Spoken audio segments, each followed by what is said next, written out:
నమస్తే, welcome to I news. ప్రపంచ ఆర్థిక వ్యవస్థలో మరో కీలక పరిణామం చోటు చేసుకుంది. అమెరికా ఆంక్షల కారణంగా ఇబ్బందులు ఎదుర్కొంటున్న రష్యా ఇప్పుడు బంగ్లాదేశ్తో వ్యాపార లావాదేవీలను భారత రూపాయిలో నిర్వహించాలంటూ ప్రతిపాదించింది. ఇక నిర్ణయం అమల్లోకి వస్తే గనక అంతర్జాతీయ వాణిజ్యంలో భారత రూపాయి ప్రాధాన్యత మరింత పెరిగే అవకాశం ఉందంటూ నిపుణులు చెబుతున్నారు. అసలు రష్యా ఈ నిర్ణయాన్ని ఎందుకు తీసుకుంది? దీనివల్ల భారత్కు లాభమా? డాలర్ ఆధిపత్యానికి ఇది మరో సవాలా? అదేంటో ఈ వివరాల్లో చూద్దాం. ఉక్రెయిన్ యుద్ధం తర్వాత అమెరికా, యూరోప్ దేశాలు రష్యాపై భారీ ఆర్థిక ఆంక్షలు విధించాయి. దీంతో రష్యా బ్యాంకులపై పరిమితులు పెరిగి అంతర్జాతీయ చెల్లింపుల్లో అనేక సమస్యలు ఏర్పడ్డాయి. ముఖ్యంగా స్విఫ్ట్ బ్యాంకింగ్ వ్యవస్థ నుంచి కొన్ని రష్యన్ బ్యాంకులు తొలగించబడడంతో విదేశీ లావాదేవీలు క్లిష్టంగా మారాయి.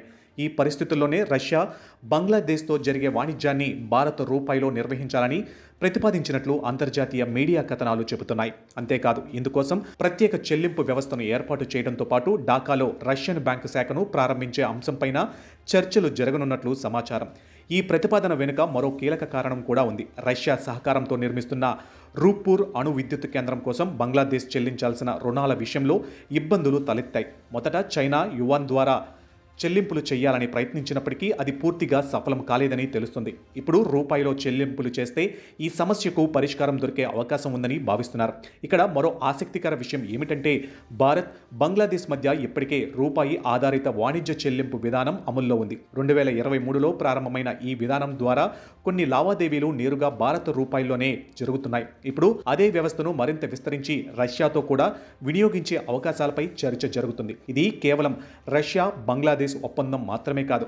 బ్రిక్స్ దేశాలు సహా అనేక అభివృద్ధి చెందుతున్న దేశాలు అమెరికా డాలర్పై ఆధారపడటాన్ని తగ్గించి తమ జాతీయ కరెన్సీల్లోనే వాణిజ్యం పెంచే దిశగా అడుగులు వేస్తున్నాయి. ఈ నేపథ్యంలో భారత రూపాయి కూడా అంతర్జాతీయ వాణిజ్యంలో క్రమంగా ప్రాధాన్యం సంపాదిస్తుంది. అయితే నిపుణులు ఒక విషయం స్పష్టం చేస్తున్నారు. ఈ పరిణామంతో డాలర్ ఆధిపత్యం వెంటనే ముగిసిపోదు. కానీ ప్రత్యామ్నాయ చెల్లింపు వ్యవస్థలు పెరుగుతున్నాయన్న సంకేతం మాత్రం స్పష్టంగా కనిపిస్తుంది. భారత రూపాయి వినియోగం మరింత పెరిగితే భారత ఆర్థిక వ్యవస్థ కూడా దీర్ఘకాలిక ప్రయోజనాలు కలిగే అవకాశం ఉందని విశ్లేషకులు అభిప్రాయపడుతున్నారు. మొత్తానికి రష్యా చేసిన ఈ ప్రతిపాదనకు బంగ్లాదేశ్ అంగీకరిస్తుందా? రూపాయి ఆధారిత ఈ చెల్లింపు వ్యవస్థ నిజంగా అమల్లోకి వస్తుందా అనే అంశాలు ఇప్పుడు అంతర్జాతీయంగా ఆసక్తికరంగా మారాయి. ఒకవేళ ఈ ఒప్పందం కార్యరూపం దాల్చితే ప్రపంచ వాణిజ్యంలో భారత రూపాయి పాత్ర మరింత బలపడే అవకాశం ఉందని చెప్పవచ్చు.